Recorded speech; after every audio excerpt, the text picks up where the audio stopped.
Welcome to Kauffman Writes, the #1 creative writing show on the internet for motivation, advice, and maybe some procrastination. But don't worry, I won't tell anyone.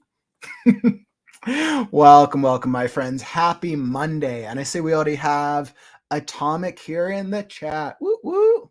What's up, Atomic, my friend? Welcome back. Welcome. Happy Monday it is. I feel like we had a very successful weekend of writing actually. I was like as I was kind of reviewing my last week's worth of writing, I was like still kind of emotionally distraught for my character's death. I was actually just talking about it with one of our other writers, and it's crazy how we get so emotionally invested in our characters and then we have to kill them off. And I realized I have the perfect quote. The writer serves the character, but the character serves the story. That's my quote of the day. All from the mind of Kauffman.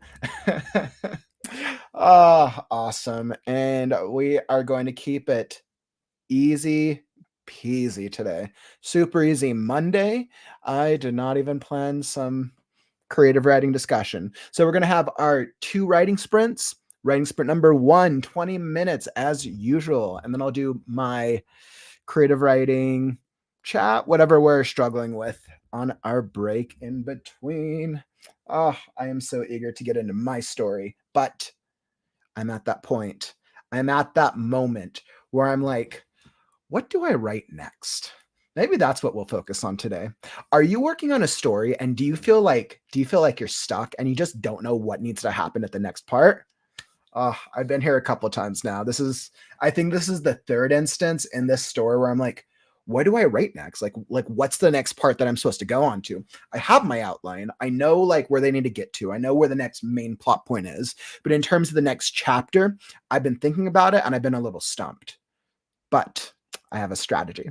So I'll hop right into that. Let me pull up. Hey, what's up, Jessica? Welcome, my friend. Happy break. Happy writing break. All right, let's see. So I am pulling up my stuff. Hey, thanks, Candace. Thanks for stopping by and checking out the stream. I appreciate you. All right, let me see. So I'm going to pull up some writer vibes. I have to think about. So when I feel stuck on a story part, and I'm sure some of you can relate, it's like, what do we do next? And this happens to writers a lot of the time, where it's like, okay, we have this whole story. We know the things that have to happen, but in terms of the next portion that I need to write, it's like brain blank. What do I do? So here is my strategy, and I'll pull up my screen so you guys can kind of see my process when I feel stuck. So if I'm at a point in my story and I'm like, all right, well, what do I need to do next? I feel stumped. I feel trapped. I feel stuck. So first off, I'm going to go to my outline and I'm going to check.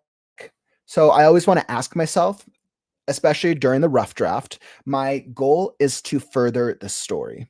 And I have to ask myself, what is the message? What is the story?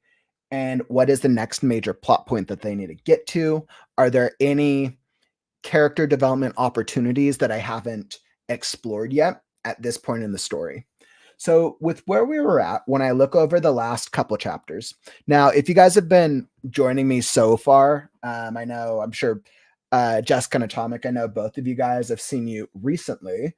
You know that I've been going through the midpoint on my end, which is probably predominantly been about the last 10 chapters. So I'm at the point between the midpoint and the turning into Act 3, which I know we've chatted about Save the Cat. So when I think about my method and my strategy, so I know the stakes have to get worse. And I know that's what I like to do. I'm like, after I've hit the midpoint, my midpoint for me was a very low moment. But what I've been doing differently with this story is a lot of the exploration of the world has been a lot of low moments for the characters. The last really high moment that they had was probably at the 30% mark when they interacted with the mentor character, the last robot. But since then, every area they've explored, they've been captured, attacked, and kind of torture. I haven't done any like torture things, but I feel like I'm going to have to like push up that pressure a little bit on the rewrite. So a lot of low moments. And then the low moment gets even more challenging with Crow. You could technically argue that the high moments is they've now gathered these companions and this cast of supporting characters, which kind of feels like a win, right? Because so far it was just Scarecrow and Pebble, and Crow. Now with Crow's death, now it's I have 6 heroes who are going to be journeying. So as I think about, do I first ask myself, do I want to have another high moment in the story or do I want to have another low moment? Based off what I've just experienced, the midpoint was a low moment. I know there's going to be a high moment that I'm working towards, which is going to happen either during the nest chapter or after. But in between, I'm like, is it better for me to create an intermediary chapter for them to be journeying and walking along the road and maybe some sort of obstacle happens to them, or do I just push them to the next major plot point, which is the nest, where they need to figure out a couple things need to happen at the nest. So far what I've shared with you, the readers, I know that my heroes need to figure out, they're going to be dealing with these characters I've only referred to as the hags, and then they need to deal with figuring out how to bring Quilt back to life, because they were warned that they need Quilt to navigate the last graveyard. And then Pebble also needs to find the other dragonkin, of which the other one was severely hurt and said that they would be traveling to the nest. Those are the 2 major things that need to happen. There's also been some tension and worry and concern from the snake, the bear, from those 2 characters, that something is wrong with the nest. So I built up some suspense. Now, as I'm talking through this, and this is what you should do. So if you're stuck at your point in your story, even if you're not doing like a live experience, you should be talking through your story, because you need to talk through the plot point and what needs to happen. The truth is, writers get stuck because they feel like, oh, I don't know what to write next. But the thing is, the story will tell you what to write next if you talk through what's the next like most logical step in your story. So as I'm talking through this, I know that the nest is the next major stepping stone, where I just outline the 2 things that need to happen. And the question I posed to myself is, do I need to build up some more suspense for leading up to the nest? Right now, the chapter I just explored, which was the nothingness, kind of did a lot. It reviewed the first half of the story a little bit, and it solidified the 6 new heroes, their journey. Now, I ask myself, do I need to further explore the 4 new hero characters before I get to the next major plot point? So that's one question in my mind. Do I need to explore these new supporting characters? And 2, do I need to build up more suspense? So 2 questions I asked to myself. Now, like, those are both questions, right? And those 2 questions, now that I'm thinking through it, are going to determine if I create another chapter before I get to the next major plot point, right? So you see, I've kind of talked through this based on the things that need to happen in the story, based on the plot. So suspense, supporting character development. So first off, I'm going to think about my supporting characters. So I've included 4 supporting characters. Now, a lot of the times in large heroes stories where we use a large cast of characters, it is so easy, so easy to create a bunch of characters and have some characters feel really cool and some feel kind of like forgettable or whatever. Um, so one of the best epic fantasy stories I've ever read that actually that did probably the most characters that I've ever seen done well was The Wheel of Time. Now, if you've watched the TV show recently, it's has its own strengths and weaknesses. It's considered a different thing. We always consider adaptations a different retelling, or in this case, retelling of the wheel, but a different version than the source material. Adaptations are a different story. Never compare the two because they're for different audiences, and sometimes they overlap, like Game of Thrones, huge overlap, but generally they're different readers, different audiences. But Wheel of Time was successful, in my opinion, of creating probably well over 100 characters. Like I would have to do the math over the course of the, I want to say 15 novels, and making, I would say, a good over 80% of the characters feel unique, believable, detailed, and felt like they had their own deserving character arc. So if you want to ever experience a journey in character development, Wheel of Time would be one of my recommendations. Let's see. So as I'm kind of reframing back to my story, I'm thinking of support characters and suspense. Let's what we see. I gonna dig into the comments. Hey, what's up, Silent? Welcome to the stream. Welcome, welcome. Hopefully, you're getting a break from school as well this week, Silent. I'm sure since it's beginning of April, I imagine April tends to be spring break for a lot of students. So hopefully, you're getting some relief. Let's see, Madam. Welcome, Madam Macron. Welcome to the stream, my friend. How are you? Your video is great. You played it really well. Your stuff appears really interesting, but I notice you don't have many viewers and subscribers on your channel. I'm grateful for your efforts to create a wonderful community. But kindly add me on Discord so I can offer you some advice on how to expand your channel and go to the top of the ratings. Here's my Discord name, Helena Melia. Well, thank you so much for throwing that in there. I appreciate you stopping by the stream. It kind of feels like a cross between support and then an advertisement. I can't really tell. It kind of feels like a little spammy, but I appreciate you stopping by, and maybe your efforts are very genuine. Yeah, so like in terms of my growth strategy, I know that my focus has predominantly been on the YouTube community here because that's what I know best, along with Facebook. I definitely recognize a lot of the opportunities I have on Twitch, but I only have so much time in the day to achieve my efforts until I continue to add to my team. So, but thank you for that. Let's see. Atomic. The number of story arcs in Wheel of Time was massive. Yeah. there was a lot, but I think at heart it's because of the number of characters that he set, right? And I think that in itself was why Wheel of Time was so successful, because he created such a vast number of characters. Not only did he create a vast number of characters, but he explored the majority of them through their own point of view.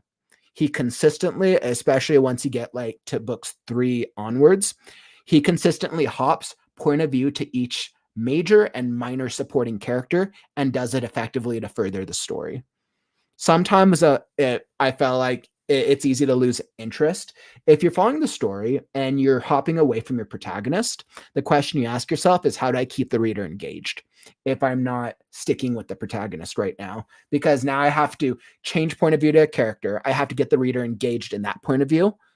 If I haven't set up the character, I have to do setup, and it's a whole thing. So, all right. So let me think. So supporting characters, I'm thinking through my problem. So I have 4 supporting characters. Do I need to give them some more setup before the next plot point? Skunk. So let's see. I have Skunk. Skunk is literally named Skunk. And I'm very intentional about that one. Skunk, Gore the bear, Stretch the snake, and then the dragonkin. And I ask myself, do I need to set up Skunk? I feel good about. I feel like I've included enough about her where her character is still pretty mysterious, and I actually like that. Her character is going to be explored more in depth as they get closer to the graveyard. And then let me think. Gore. I've done some development with the bear. He's been set up as a kind of a lover character. He's generally set up as more of like the kind-hearted one with a love for cartography. Um, he's mentioned searching for someone, but that's about the most I've explored. He's kinda going to replace Scarecrow right now in terms of, like, a kind of, like, positively, like, good character, and that's intentional because the Scarecrow's been effed with, like, and it was I did that so purposely, right? The Scarecrow, like, the entire first half of the story is very, like, optimistic and is like, "Yeah, let's me explore the world and save the animals," and every single animal has basically screwed him over, with the exception of these ones. Um, let's see. The snake. So I know the characters that need a little more development is the snake. Stretch the snake needs more development. I need to think through what I really want his character to achieve. I know his character is necessary, but I still have to think through why I feel like he's necessary. It's that feeling you get when you create a character, you know that you need them for something, but I'm not sure what yet. The red dragonkin. The red dragonkin is fun. I just want to keep the dragonkin. And Atomic, that was like thanks to all you guys when I was trying to figure out what creature to add. And I love having a little dragonkin with the story. Like, oh, I love it so much. Hey, what's up, Joel? Welcome to the stream, my friend. Welcome, welcome. Let's see. What I don't want to happen is I don't want the dragonkin character to feel like he's like a horse. I don't want I not he, she. I don't want her to feel like she's just like a means of transportation that's just along for the ride. And that could so easily happen since she's kind of being used right now as a mechanism to kind of help like carry Pebble around. Um the irony is Pebble is the only other character with wings. She doesn't remember how to fly. Oh man. All right. So out of the four characters, Skunk, I don't need to explore more in depth. I need to explore Gore and Stretch. And then what do I need to do? Do I need to explore Scarecrow's dilemma? I think it's clear Scarecrow's distressed. Okay. So I predominantly need to explore the snake and the dragonkin a little bit more in detail. So those two things need to happen. And then in terms of the suspense, have I built up enough suspense in the story, at least to speak in regards to the nest? So far, what have I set up about the nest, the next major plot point? I have set up in Crow's background that it was a grand like world tree, which was a cool area for basically all bird kind at some point in the past. What else have I said about the nest? When the dragonkin left, the gold and blue dragonkin left, they mentioned they were going to go there for some type of healing. So I've set up that the nest is known for some type of healing magic. I've also set up the nest as having some type of suspense, something terrible is happening there, which I've mentioned through Stretches and Gore's account. So I've set up I've set up kind of three specific foreshadowing plot points, which tells me that I don't think I actually need to build up any more suspense for it. I've done enough. If anything, I'll probably clarify those in the rewrite or in the second draft. So that tells me that the thing that really needs to happen is I need to further develop the snake and the dragonkin. Now, do those characters need to be developed before I hit the next major plot point?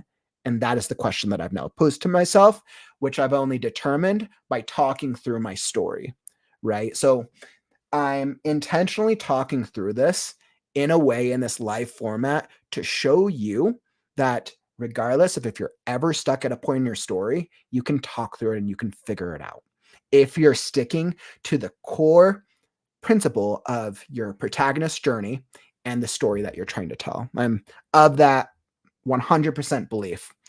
anytime a writer's struck or stuck with a story, I feel like I can always work through what needs to happen next based on the overall story they're wanting to tell.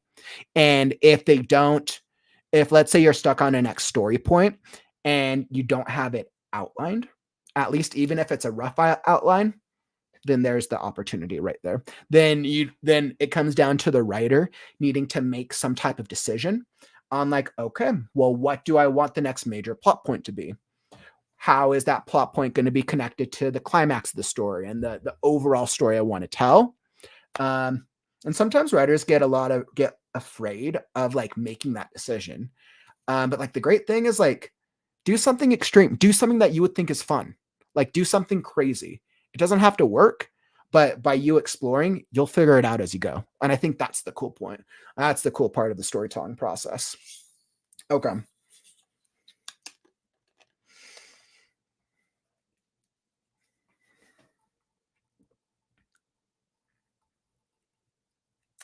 All right. So I've determined I'm don't think that I need to do an intermediary chapter because I don't think that I need to develop the snake and the dragonkin prior to the plot point.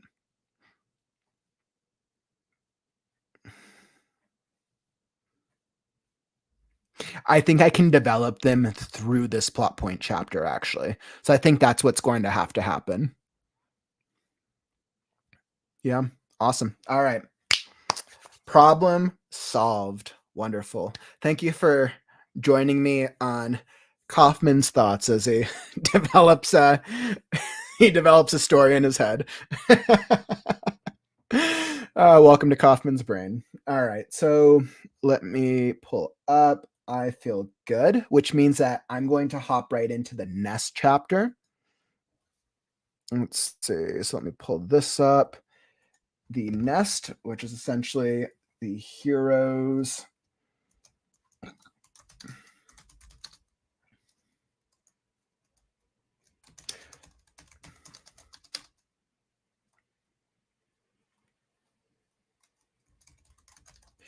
The heroes are greeted by a strange,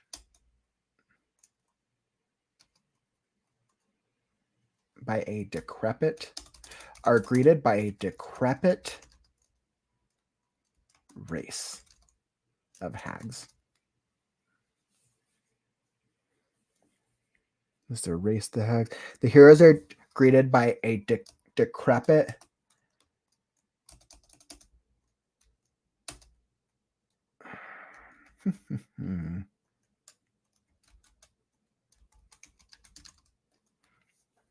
The heroes are greeted by a decrepit society of 3. The heroes must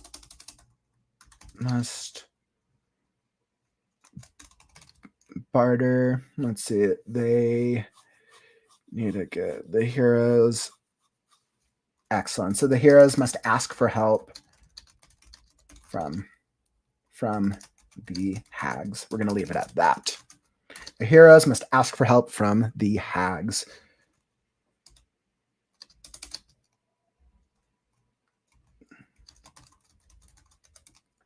Interesting. Okay, so I'm gonna have to do it. As I'm thinking about the nest, I'm gonna have to do the setup chapter is gonna have to be introducing these setup for these characters. Okay. All right, I feel great. So chapter 31 isn't going to be the nest. Chapter 31 is going to be them arriving at the next. So let's just go a creepy encounter. That's just like placeholder chapter. I'm like, all right, that's fine. Hey, what's up, Sean? Welcome to the chat. Welcome. This is why I keep my thesaurus open on my computer. That's actually probably really smart. That is really, really smart. I feel like I should actually do that. I intentionally don't keep up a dictionary, a thesaurus, or anything until I go through the second draft. When I do the second draft, I pull up like lists and lists so I can change. It's not a bad strategy though. That is not a bad strategy at all.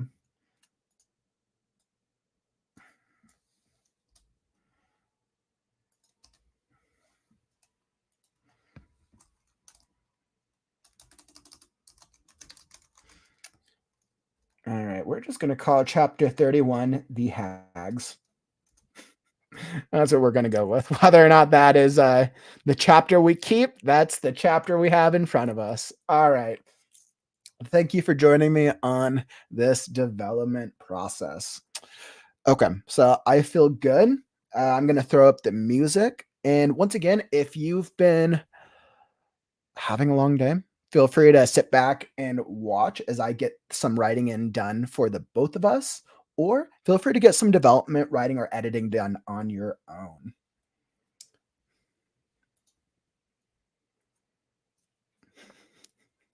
Atomic. When you said, okay, I feel great, what popped in my head was Bill Murray. And what about Bob going, I feel good. I feel great. I feel wonderful. Bill Murray is great. Love Bill Murray. Anytime he pops up in anything, I'm like, yes, Bill Murray. It's a great reference, by the way. All right.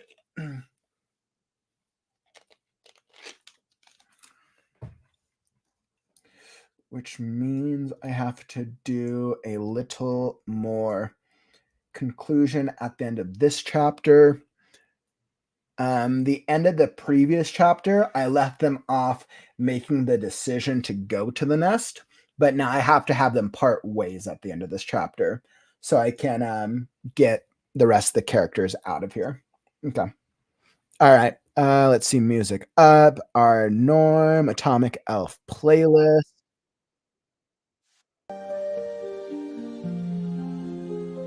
All right. 20 minutes on the clock, and that's right.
That was a good stopping point. I'm kind of like mapping out my what the terrain looks like right now. Okie dokie, that was wonderful. Good little writing sprint. All right. Oh, that's right. Let me set a break, 10-minute break with nothing to discuss. Creative writings. That's what we're talking about today. All right. Let me see. Hey, what's up, Stephanie? Welcome to the chat, my friend. Welcome, welcome. I got thanks for dropping by, all y'all. How's all your storytelling come or storytelling? How is the storytelling treating all of you? I hope you guys have been able to get some work done on your end. Clearly, you see what I've been dealing and challenging myself with today. I feel pretty accomplished that I worked through that plot point. Now, as I've kind of been clearly what I was just working on, I realized I needed to end off them parting ways with the other like minor heroes.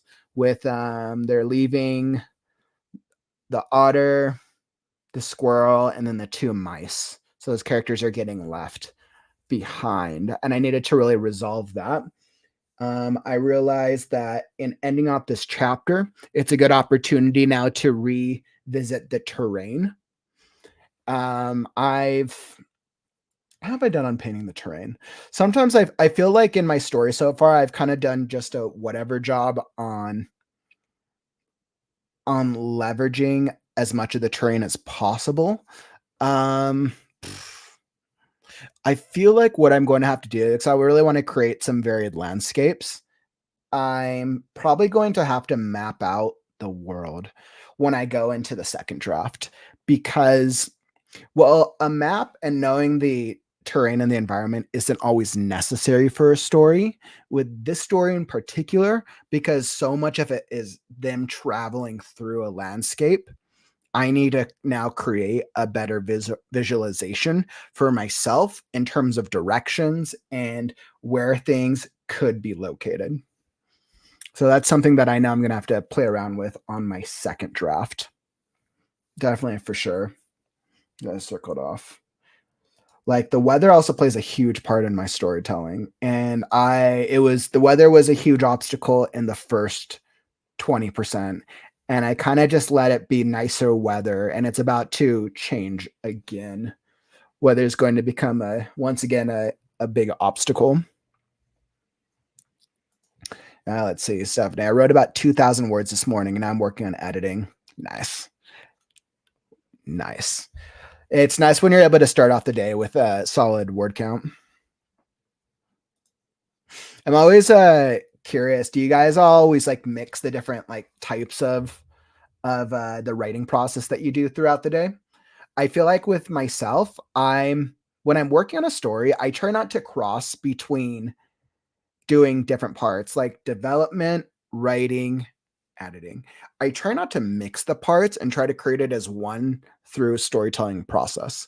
Like if I'm planning out my story, then I'm treating it as like, all right, I'm doing the brainstorm development strategy session. If I'm writing, I'm writing. Now, obviously, clearly I have to talk through the story process sometime if I'm stuck, but that's still part of like what I consider the writing process itself. Whereas if I'm editing, like that's a whole nother thing that I'm going to be doing. Atomic, today I'm delving deeper into my protagonist's character flaws. That's always fun. Ooh, who doesn't love a protagonist with good character flaws? It's always interesting. It's like, how do we make our characters' flaws believable? That is always the challenge. I ask myself whenever I create a character and whenever I develop a character, how do I make their flaws seem both believable and potentially relatable? Let me think. As I've developed my protagonist, as I've developed Scarecrow's character over time, I knew that I wanted him to be a very optimistic character at heart, his nature to be very optimistic, but for his actions to be very like pointless, like he's not really able to defend himself very well. He's kind of like the damsel in distress the first half of the story. I think that's kind of ironic and funny in all honesty. And that's actually not going to be changing too much yet, but his his growth, I think, will make up for his weakness. So his flaws, he can't really take care of himself. He has no knowledge of there's really no knowledge of the world, which is a flaw. Um, what other flaws have I given him? He's he's almost blinded by his optimism. Actually, a lot of times that he's captured in the situation is made worse is because is a result of his blind optimism. And one could argue that as a result of his blind optimism, when he had a chance earlier in the story to deal with the rabbit, and because he didn't, the rabbit killed Crow. I'll probably have to refine that a little bit on the second draft, make that a little clearer. What other flaws does he have? Fear of fire. I think fire is the most like apparent, obvious one. And I think fire in this world is there's a huge theme with this world, with the creatures in the world dying out, not remembering who they are, and fire is kind of treated as kind of like a mechanic that always equals death a lot of the time in this world. I think the scarecrow has a very obvious fear of fire, right? Like straw clearly burns. I think that one's a little obvious. Let's see what else. I think in the next part of the story, I think now that he's been traumatized, so now he's been traumatized as a result of Crow's death because it's clearly trauma. Let me think. How would he respond? I think his blind optimism has leading him to a false sense, a false view of the world, right? So now he's gone from one extreme to the other, where he's been blindly optimistic. Now his friend is dead, and now he's going to the other extreme. None of the creatures, no animals are good. Animals suck. Why do they need to be saved? He's moving forward with this because he kind of has really nothing else to do, which is kind of interesting.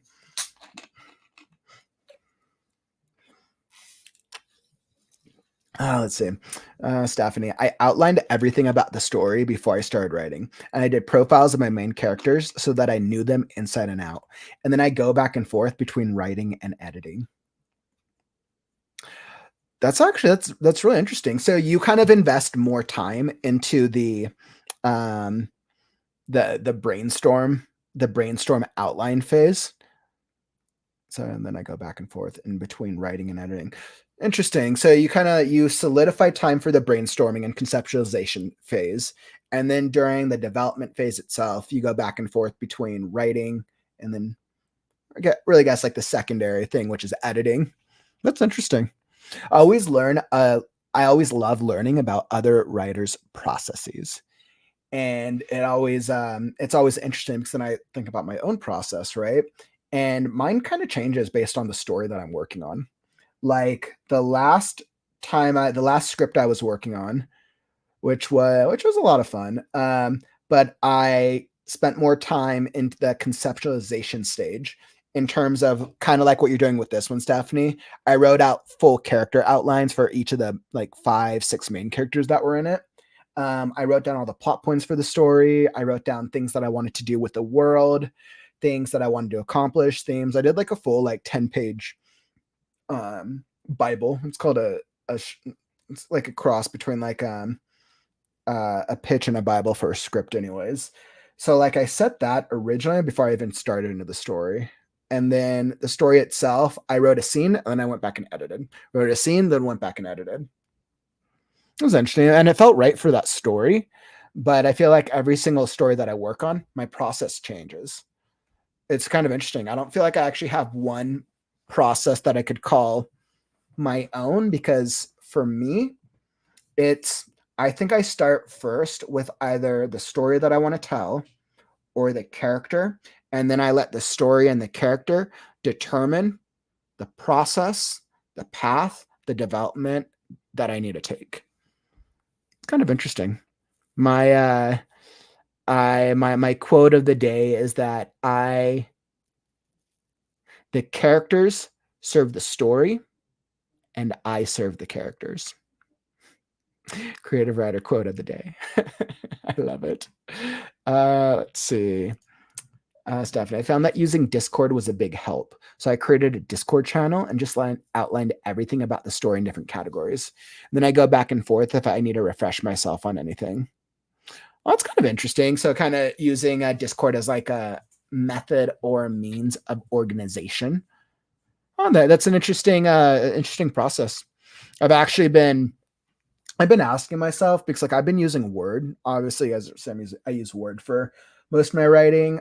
Scripts I use Final Draft, which is generally like the industry standard for scripts. I've been pondering and considering trying out some different Word programs. There's like I keep seeing like different Word programs pop up on my socials.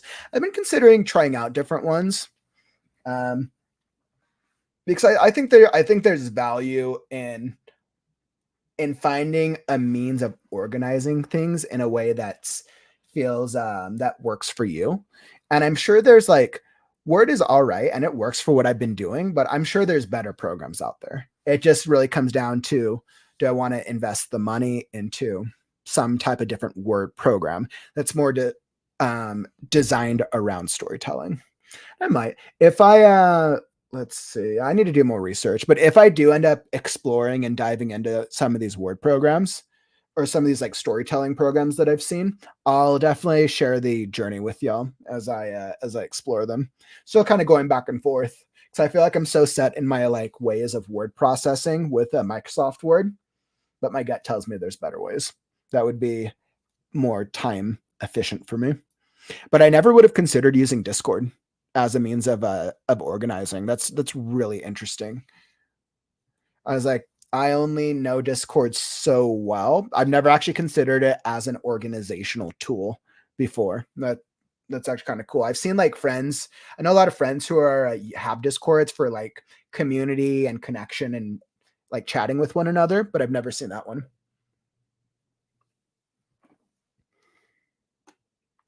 Mm-hmm. Yeah, I think I've always used Word just because that's what was there. But I feel like now, and especially with AI and like technology, like there has to be better. There's better programs. I know I've been seeing more popping up, and it's probably more because I've been doing so much like networking and engagement and advertising on social media. So like I'm sure that's why probably more Word storytelling type programs are popping up. But I feel like I'll probably end up trying some because I know there's better ways to organize things, but for organization and like development and brainstorm, I'm such like a visual person. I love using like whiteboards. I love using paper and notebooks and doing things physically and then bringing that into a digital format. And that's always something that I've loved. Thank you. I was like, woo, both say that and then do not go back to edit once the story is it's interesting. Recently, I've learned that this is the way both Dean Koontz and Dean Wesley Smith write that way, writing a bit, then looping back to edit. Yeah, I'm a little familiar with Dean Koontz's work. Haven't really read too much, but kind of doing that in the process. Both say they do not go back to edit once the story is finished, except for typos. Say they do not go back to edit once the story is finished. I mean, as writers, we could be editing and working on our stories till the end of time. Like we could always be rewriting our stuff. Like that's which is why I think by setting clear like goals and milestones for yourself, you have to get it. The goal isn't to make your story perfect. The goal is to get it to a point, especially once you've gotten feedback and critique from an editor, what you get it to a point to that it best serves the story and the characters, but it doesn't have to be perfect. I think perfection's overrated. I'd rather put out a story that feels engaging enough that people will enjoy than spending extra time making it like the perfect story. Otherwise, the story never gets put out. Love the shirt, by the way. Woo! Thank you. I think this is one of my older designs. I got it crossed my two loves between Star Wars and the Beatles. I was like, it's one of those ones. It's like, yes. Anytime I can find like a cross between different like media loves like that, I absolutely will. I think when I think about my favorite probably franchises, it would probably be Game of Thrones from like if I think about fantasy, kind of across Game of Thrones and Lord of the Rings. I think I'm still a little more influenced by Game of Thrones. It's just a little more current. Um, but sci-fi is probably always be a Star Wars fan, definitely for sure. Hopefully more hopefully it's like good Star Wars stuff actually comes out and all the shows. This era of Star Wars is very, very, very hit or miss. It's extremely hit or miss in terms of what's actually comes out. But hopefully the Acolyte is a good show. It looks interesting. Same. I like to have everything laid out in front of me. Totally old school. Have all like the physical stuff, right, Jessica? I feel yeah, I feel like I have like this cross. I feel like a lot of my strategies and stuff are old school, but I feel like I like have to like I need to like evolve. There's probably better things that like when I think about storytelling, like there's things that I like to do, but at the same time, I have so much going on in my life. Like I need to find ways and things to improve the process and make it more efficient because I just don't have that much time. If I had more time to work on this storytelling outside of the live streams, I would. But I'm like at that point where I'm like, all right, this is for my storytelling and then connecting and chatting with you guys. It's the old souls, Jessica. We have to evolve and adapt. Dean Wesley Smith's feels like you end up editing out your own personal creative voice when you overwork a story that way. That's an interesting concept, actually. Like, interesting. So that's that idea that if you edit it too much, you do it like too much editing, too much refining, that you would eventually lose the original voice. It's interesting. That's a hard one.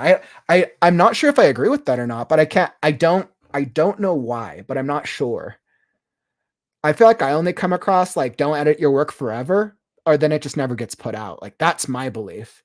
But if you keep editing it, will you lose your voice? Hmm. I guess if you lose sight of the core story that you're wanting to tell, and you keep feeling like, okay, you keep needing to re-edit the character, I could see that happening for some writers, absolutely. Hmm. I think it's just keeping in mind that whenever you make changes, especially when you do a second, third, fourth draft, however many drafts you do, I think it's a lot of times you can edit things in different directions. You can always take things in different paths, but you have to keep in mind what is the core story you want to tell. What's the message when your reader finishes last page of your book? What do you want them to walk away with? And then what is your protagonist, your hero's journey? I think those are my core messages. I always rate those, like I put them at the top of my like development plan when I get in my second and third draft. So when I make decisions that would affect the greater plot or greater characters, I'm reminded by that because I'm like that is ultimately the core. Everything that happens needs to serve that core philosophy for the story.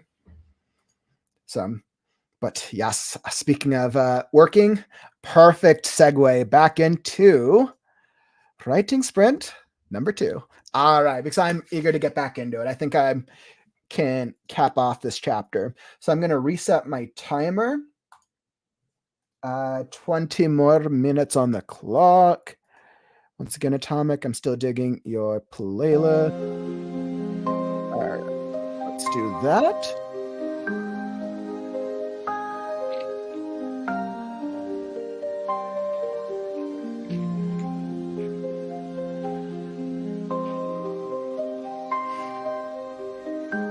Where was it? All right, I was setting up some terrain. Okay.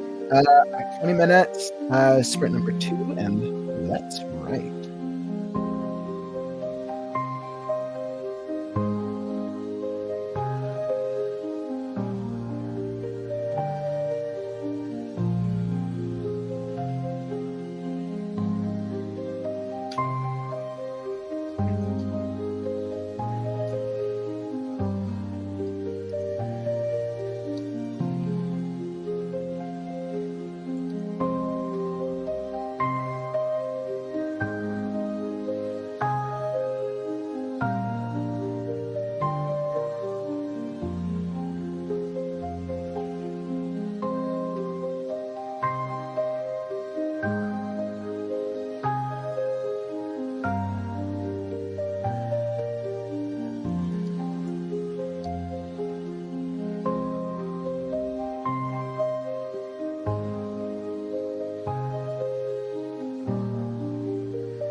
Yeah, Atomic, I'm seeing your comment. I think it depends on the type of editing.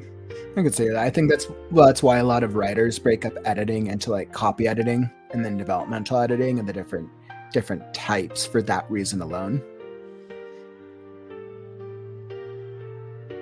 There's editing, then there's editing context or content per external expectations. hmm If you're writing a story for a readership, or if you're writing book number 6 and you have a readership of 1 million people, something to keep in mind. Absolutely.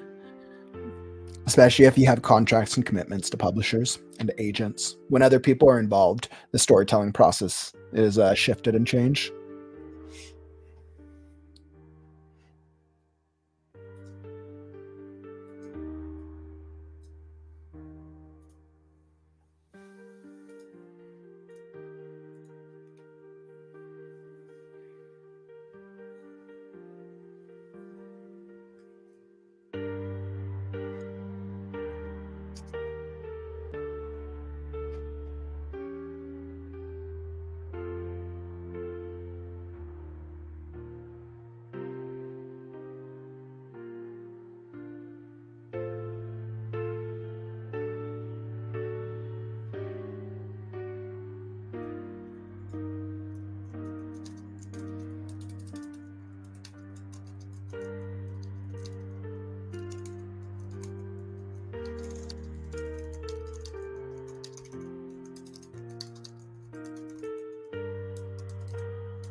Mm.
All right, that's a good stopping point for me.